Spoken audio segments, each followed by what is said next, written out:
Today on Tips from the Top Floor, we look at a possible way to create smaller, cheaper, sharper, and lighter lenses, and Jared wants to underexpose his photos to get a shorter shutter speed. This episode is brought to you by DiscoverTheTopFloor.com. 2019 will be the year to revisit some of the most iconic photo tours we've done, but all with a new twist. We'll go back to see frozen Lake Baikal from a different angle. 2019 will take us back to Ethiopia, this time to the Omo Valley with its amazing tribes. We'll visit Bhutan again, the land of the Thunder Dragon, and we'll cross it all the way to see parts that tourists rarely get to witness.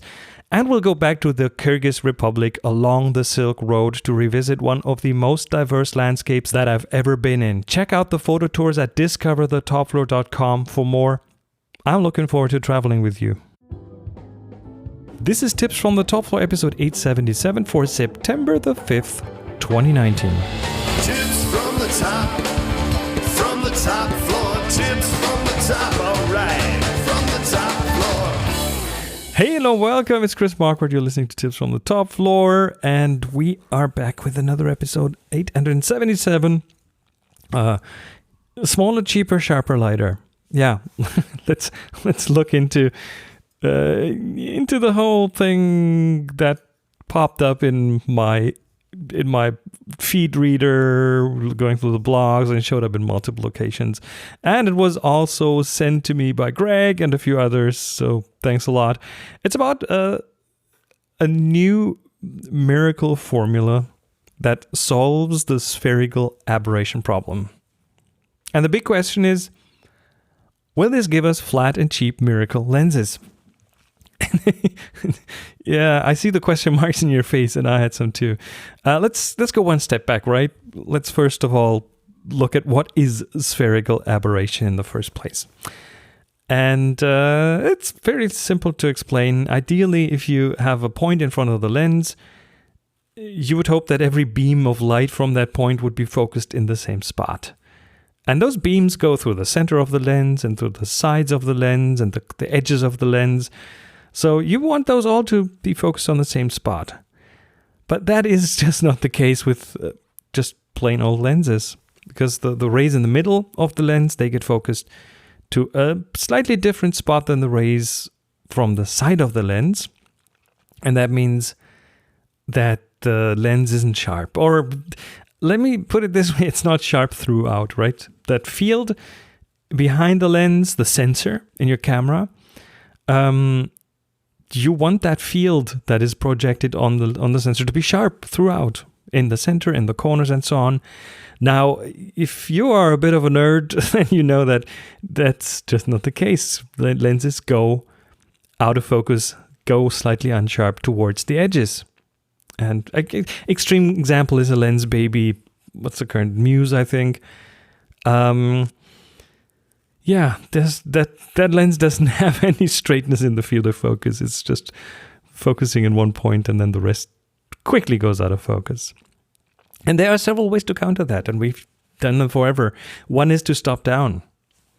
If you use a smaller aperture, that will increase the field that's sharp. And so corner sharpness will become higher. The field gets more even throughout. And the second way to counter that is the manufacturers can introduce specific lens elements in the lens that counter that.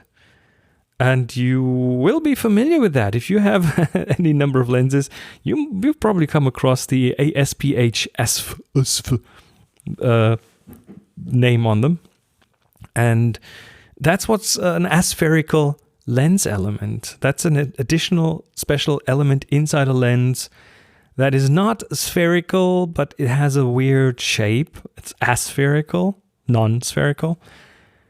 And the lenses need to be ground into that very specific shape to counter for things like lack in spherical or too much spherical aberration, to counter that.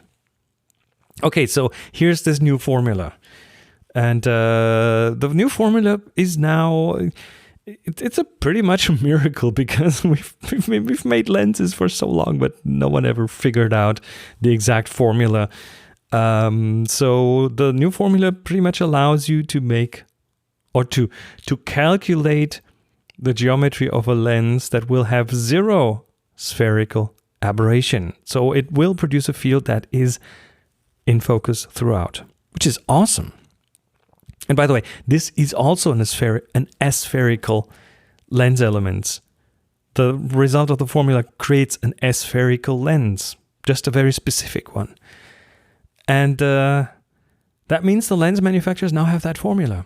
They know with 100% certainty the exact shape they have to give a lens to result in zero spherical aberration. No more guesswork. So far, there was a lot of guesswork. The result is 100% flat, sharp field. And so far, all lens designs were only approximations. Nobody had cracked that formula, and manufacturers, they needed multiple lenses and elements to fix the field of sharpness and get it as flat as possible. Now, that is also one of the reasons there are so many elements in a lens. I mean, just look at the specs of your bigger lenses. Sometimes they have 16 or more individual lens elements in there, and some of that is to correct for spherical aberration. Now, what does that mean for lens production?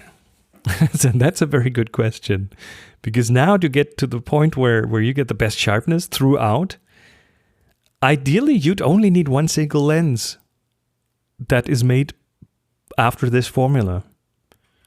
And fewer lenses in a camera, fewer lens elements in a camera results in fewer boundaries between air and glass. And each of those boundaries creates its own problems, and that means less lens flare. And you could do this with one single lens. Okay, first question. Is this doable? Because there is a reason why lenses nowadays, current lenses with aspherical elements, typically only have one of those in there, because making those is not easy. It's difficult. Second question, how about zoom lenses? And those, I think, will still need multiple elements, because that's how zooming works. And question number 3, will this formula do anything regarding chromatic aberration? That's different from spherical aberration. Chromatic aberration, that happens when different wavelengths get a different focus. And that is another thing inherent in lenses, because if you cut out a piece of a lens, it's just a prism, right? And prisms split light into colors. So lenses do that too. And that's another reason why lenses are a bit more complex, because they also need to counter chromatic aberration. And that also requires corrective lens elements. So there are lots of goals. There are many goals when you design a lens, and spherical aberration is just one of them. So the difficult thing will be to integrate those that new formula into the lens designs without throwing off any of the other parameters. It's a system. And while I'm not a lens designer, I have the feeling that all those things are a bit of a compromise, and all the different variables in the lens are really tuned finely to go and get you the maximum for a given situation. I mean, just an example. Let's look at a dedicated macro lens. And those are optimized for sharpness at short focus distances. And that results in the lens being not as sharp, being a bit more soft when you don't use it at those short focus distances. For example, at a portrait distance. But then for some portraits, that's a benefit. I mean, there's a reason why some portrait photographers swear by the 100mm macro lenses for taking pictures of people, because it's soft and it takes blemishes out of the skin, that kind of stuff. Now, again, as a lens designer, you're working with conflicting objectives, and that's also the reason why there are so many different lens designs. They all have their own properties, and also lens manufacturers put patents on their own lens designs. So let's say you buy a 24-70 by one company, that is likely a different design from a 24-70 from another company. So there's that too. And my guess is that this new formula will probably require new lens designs around it. Or at least old lens designs need to be adapted. So that won't happen overnight. And I'm pretty sure lens designers are working on that right now. This formula must have stirred up a few things. But yeah, I believe the hardest part of this will be to actually make those lens elements. I might be wrong. There might be computer controlled CNC lens grinding machinery that can spit out any shape, but I'm not sure about that. I mean, we're talking about very specific shapes, not just a curve with a radius. And if you ever looked at any of the available YouTube videos on how they grind lenses, yeah, there's a lot of old wisdom and a lot of old crafts techniques in there. I don't know how modern they are and how good they can get there, but my guess is that they're not there. They're just a bit more complex than that, and I don't know how easy those will be to manufacture, or even if they require new machines or manufacturing methods to achieve those shapes. So in the end, let's ask that question from the beginning again. Will this new formula give us the cheap miracle lens that we're all hoping for? And I would say no, probably not, because that formula will not solve every problem, right? It solves the spherical aberration problem, and that will result in lenses that are hard to make, the lens elements. So I would argue that whatever cost will be saved by like reducing the amount of lens elements, I think that's a good chance this will be added on top again by making it a bit more complicated and expensive to produce those new lenses. So my guess is that while there's certainly improvements on the horizon when it comes to sharpness of lenses, thanks to that formula, I think the price of lenses will not change at all. But again, if anyone out there is in lens design, if you work in that field, let me know if you can shed some more light on this. I'm always eager to learn.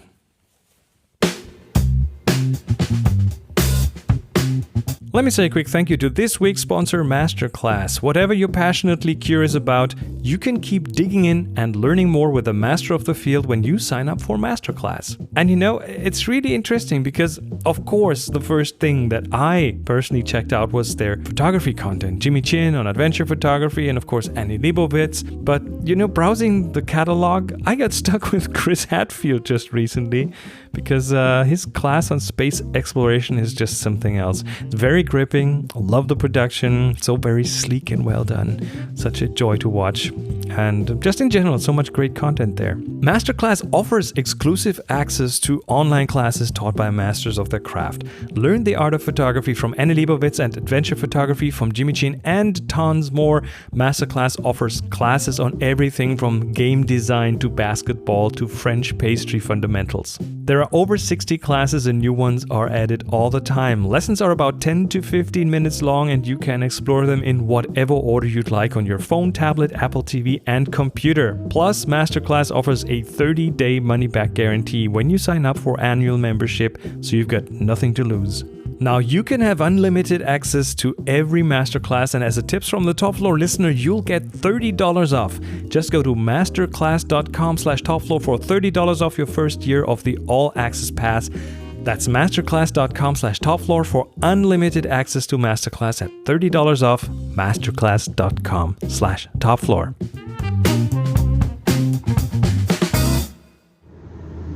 Hey Chris, this is Jared from San Diego, California. Love the podcast. Thanks for all the insight. The question I've got for you today is one that I've posed on a couple of different forums and gotten conflicting results about, even amongst self-proclaimed professionals.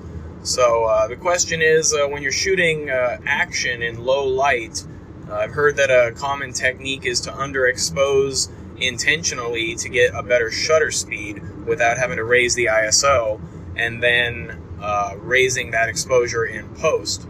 I understand that raising the exposure in post is going to amplify whatever noise is in the shot, but how does that noise compare to the noise that would be inherent in using the proper ISO in the first place? I've heard terms thrown around such as upstream noise and downstream noise, and I've heard that it depends on what model of camera you have. Just wondering if you can shed a little insight on which set of circumstances would lend itself to a better final product. Is any of the noise easier to remove or more predictable? Do you lose any dynamic range under exposing for shutter speed? How do you feel about that technique? Thanks for the podcast again, and hope to hear from you soon. Hey, Jared, thank you. Yeah, this is this is a well-debated topic, and I'm not at all surprised that you are getting conflicted answers, because that just depends on so many things. And I personally think it's debatable if it's worth going that extra mile. Because, I mean, okay, so just to explain it again, you want to shoot with your shorter shutter speed in low light to freeze action, I guess, in sports. But instead of pumping up the ISO, you would shoot it at a lower ISO. And this way you would keep the noise out, and you would keep everything darker. And then in Lightroom or your software of choice, you would fix that later by cranking it up. And as an alternative, you could just shoot it straight away in the camera the way you wanted. You crank up the ISO in the camera, and this way lower the shutter speed. And then in post, you wouldn't have to fix things in terms of exposure. And again, this really depends on many, many parameters, and on the camera that you use, if you're shooting RAW or JPEG. But it's actually quite simple for you to test this with your own on camera. If this is important to you, it is not important to me whatsoever, because the cameras are really good and they do a really good job. And my personal experience is that the differences are marginal. So again, it's easy for you to test this with your own camera, because that's, I think, what you have to do if this is important to you. If you want to put that extra work in and the extra time. And you have to test it with your own camera and with the settings that you would use. And here's how you do it. It's very simple. Get your camera into a dark environment. I just tried it here in at a dark corner of the room, right? Put it on a tripod, set it up on a high ISO.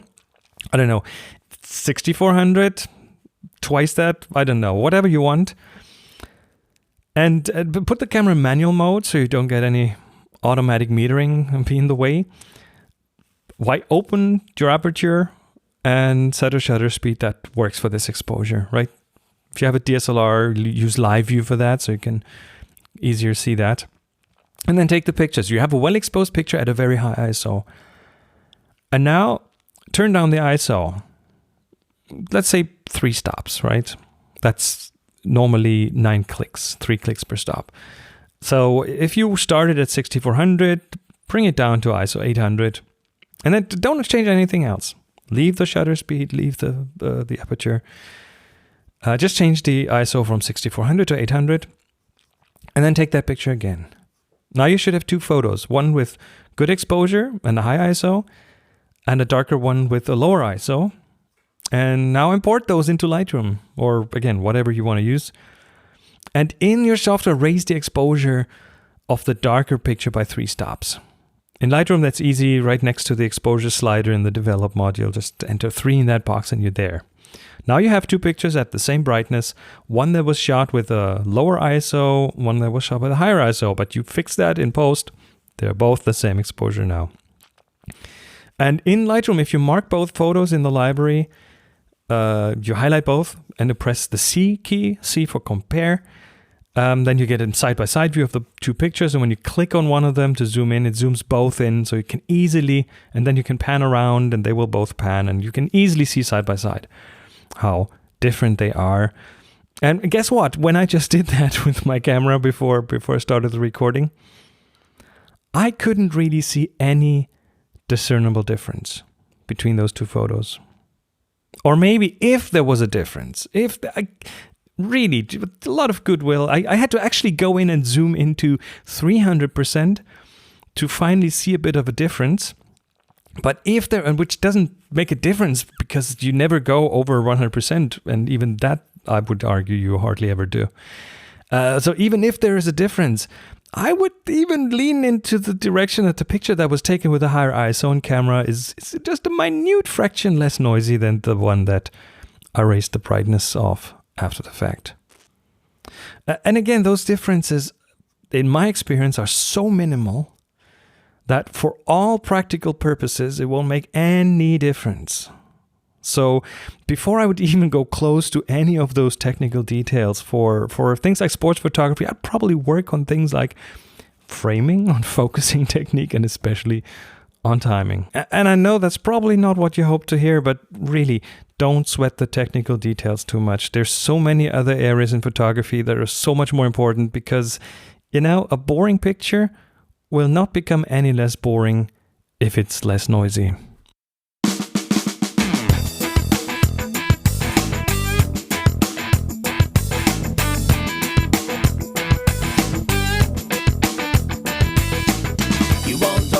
And that was it for this week. Thanks again to this week's sponsor, Masterclass, and of course, a huge, big thank you to the 45 of you wonderful people who actively support TFTTF on Patreon. The names are Jeremy Kervin, Jeffrey Block, Alex Krozo, Bernhard Goldbach, Daniel Hertrich, Ken Davidson, Leslie Redland, Marco Binder, Matt Armstead, Peter Morrow, Scott Wurzel, Tom Stewart, Eran Pinasov, Stu Silverman, Alan Bruce Horn, Andrew B., Anthony, Bartik Bosky, Chadley, Clark Chandra, Christopher Greenhill, Dave Smith, Dave Recht, N. Kyung, Francesco Scaglione, Greg Anastasi, Holger Krupp, James Trimble, Jim Caldwell, John Donahue, Josh Hopko, Jasmine AMR, Ken Berry, and Kyle Nishioka, Marvin Aaron, Michael Grunert, Peter M. Spradling, Rob Duba, Robert Goshko, Ryan Gidio, Sina Farhad, Steven Sandler, Thomas Nielsen, Trevor Palmer, and Woody. And of course, thank you all so much. You can get your name on the show as well by joining this wonderful group of awesome people at tfttf.com/Patreon. Thank you. Music for the show by Jeff Smith, silent partner and Hans Peter Gagorud. Publishing and Slack challenges by Release Pixie, Matt Rafster, Armstead. Slack invitations by Chief Invitation Officer, CIO Rusty Russ. And the link to get on the Slack is in the show notes. It's tfttf.com/yslack, WHYSLACK. I remember that I told you. My name is Chris Marquardt. You'll find me on social media at Chris MARQUARDT. Go out and take amazing photos. Share them with the world. Be nice to each other. I cannot emphasize this anymore. Be nice to each other. And happy shooting.